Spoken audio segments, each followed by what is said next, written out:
Well, hello and welcome to all of our viewers around the world. I'm Fiona Langsharp, IBCLC Director of Communications and MC here at Gold Learning. Welcome to all of you joining us here today. I want to tell you we're talking about our very special event that's coming up here at Gold, and that is our Tongue Tie Conference. That's right, we've graduated into a conference. We're so excited. It's bigger, it's better. We've got add-on packages, we've got keynote speakers, and we are so delighted. We know that this is a very popular event. Many of you have come before. Maybe you're looking at this for the first time, and so I want to be sure that you can find us, so you can head over to the website and check it out. But here today, my very special guest and friend, Dr. Wilaiporn Rojjanasrirat. Thank you so much, Dr. Wilai, for being here with us today. You are going to be talking about research review evaluating current evidence on tongue tie in breastfeeding infants. Now, for sure, the hot topic is always, is there research? What are we doing? Why are we doing the things that we're doing? We were just talking off camera and sort of saying, you and I have really, in the times that we meet, we've been talking about this for years, about the research. Exactly. And so tell me, give me sort of, a baseline on where we are at right now with research. Has it really gotten better? Is it any better? What's happening in the field of tongue tie and research today? Well, interestingly, that was the fun project that I did this summer, is to actually zooming in and actually looking at it closely. Because I did that about 10 years ago to present it at the local our lactation consultant association over here in Kansas City.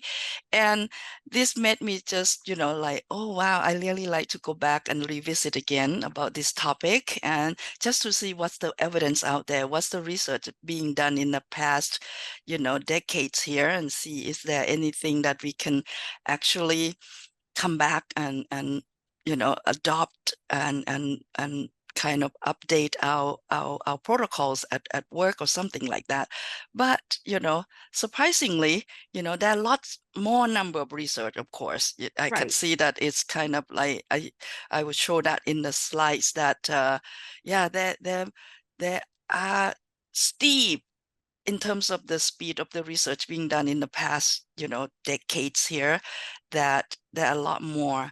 But still, we learned that, some of the interventions and management that we have done do have some hope and actually help, have tendency Right. to actually help our infant that suffered from tongue tie, and the Hmm. mothers who actually have problem difficulties, and some of them even quit breastfeeding Right. on the way there because they could not tolerate having low supply, being stressed, and all that kind of thing. So there's so much, and the current research did really have shown that some of the methods are working, but then there are a lot more too that still need to be working on. For example, like a diagnostic tool, assessment tool for the clinicians, and the way that all the multidisciplinary team come together to actually have some kind of standardized diagnostic assessment tool that can be actually agree upon to use, something like that, so we can actually compare them across the healthcare professionals, for example, for the good of For the the good. for the good of the babies and mothers. Yes. Now I was gonna talk about the good, the bad, and the ugly, in terms of the research, because I think this is where people get lost, they get frustrated, they're angry, they're fearful. There are genuinely people that feel fearful for the families, that we're overstepping, our mark, that we're not looking at the evidence. And some people, I feel like, took leaps and bounds, much further than where the research was, because of what they were seeing.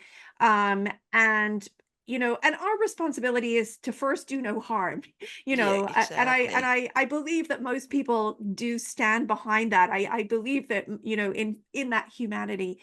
But tell me about the fear, is this the fear of, oh, but we have to wait. We should wait until we've got, more evidence, or we shouldn't do this. Tell me in your professional mind, because you're a researcher, is that fairly common in the sense that that's part of the sort of the human makeup sometimes in healthcare, that people don't want to do things too soon because they are afraid that it might do more harm than good? Yes, I think that's why I think that's still the old school, new school that believe in that should wait, like go for the conservative management of this tongue tie first before jump into doing any surgical management of it. So of course they're looking into that. And although uh, a lot of time when there's some, issues with the breastfeeding part, that it's really extreme, like Right. type 1 of the tongue tie, that it's almost like a heart shape, and by just a small cripping or things like that can actually resolve, and actually doesn't really harm the baby, but it's more beneficial. So Mhm. we see a lot of those that some of the pediatricians do them, before they discharge home, rather than have them suffered for weeks and weeks before they can get help.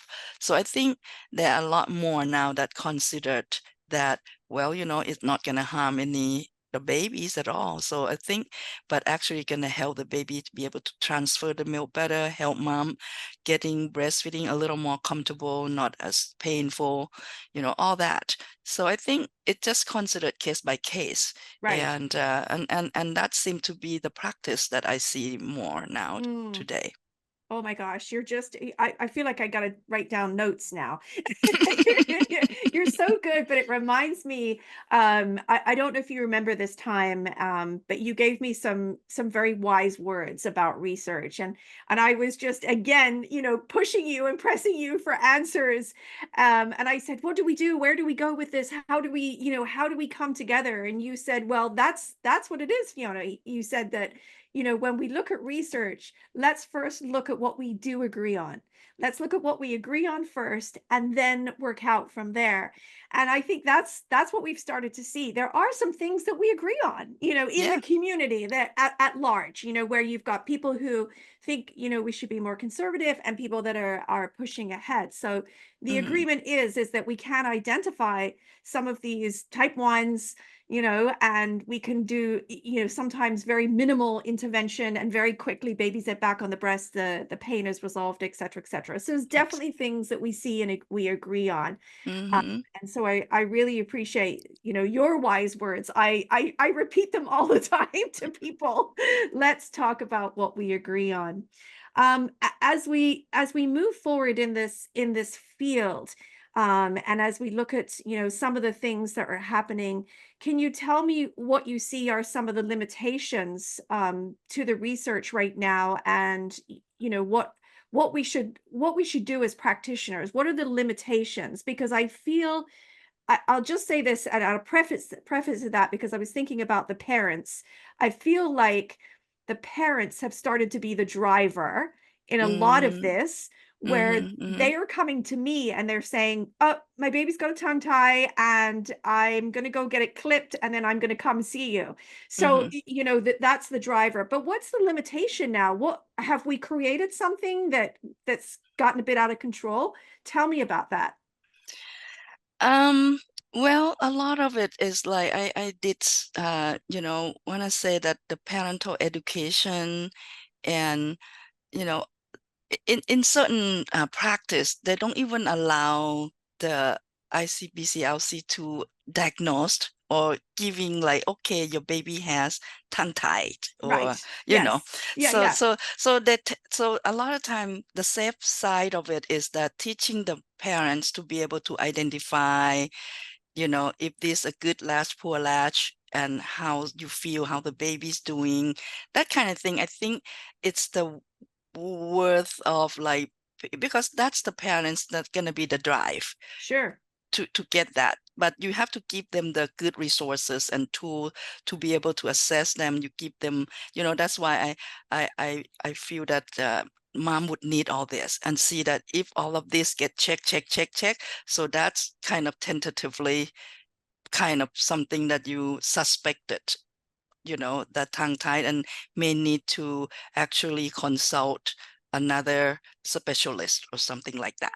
So I Mhm. think that's how I think the parental education and support should be an ongoing thing, should be need to be follow up to see how the baby's doing. Is the baby keep not gaining back to the birth weight at all? It's been 2 weeks and baby still have a poor latch. It take forever to get that done or whatever. So I think all of that, I think it does need to emphasize that education for the parents are one of the important thing, and support. Yeah. Yeah, I love that too, and I think that's what we're seeing. We're seeing parents that are being demanding in a good way. I want to know more. Hmm. Tell me more. Yeah. Is there something that I can do? So maybe that's some of the good that has happened. Um, tell me what you're looking forward to seeing in the future in terms of the research. What are you looking forward to seeing in the next few years shift again in this field? As the assessment tool, I think that would help a lot for the providers, the Mm, health providers, the lactation provider, to come into together, because like the prevalence of the ankyloglossia here still varies so much worldwide, right. from like 8% to 46%, like this, that almost 50% of the population gonna have tongue tie. I mean, Yeah.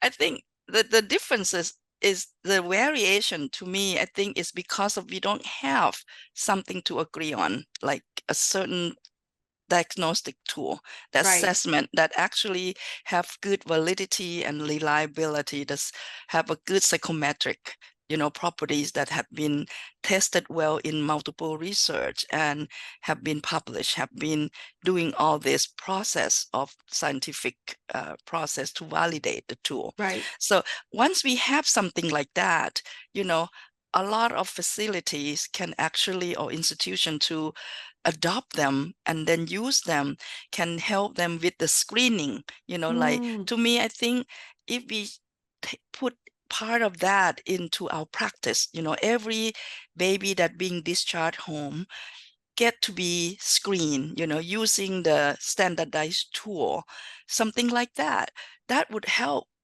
identify them early on and actually manage them early on, so mom doesn't have to quit breastfeeding at 2 weeks, 5 weeks, or right. whatever. Yeah. Yeah.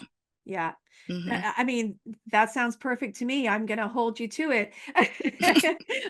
I would love to see this too. I think that any time that we can come together and agree on something, screening tools have so much value, because they provide that consistency. And I can't think of a better, a better item really that could unify as internationally, around the world and start to get that consistency. It would be a wonderful starting point. So thank you so much, Willi. It's always so good to see you.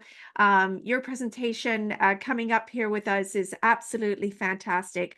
I can't wait for folks, of course, to come and see it. It's titled Research Review Evaluating Current Evidence on Tongue Tie in Breastfeeding Infants. You can find it on our new website at goldtonguetie.com, where you can also register for this event. It is so exciting. I mean, the so many professionals around the world who are speaking at this event once again. People are keen and really invested in this field in order to make a difference and support families, and of course those little ones at the breast. So thank you again for joining me here today. It's been lovely having you. I hope you have a wonderful rest of your day. Bye bye, everyone. Bye bye.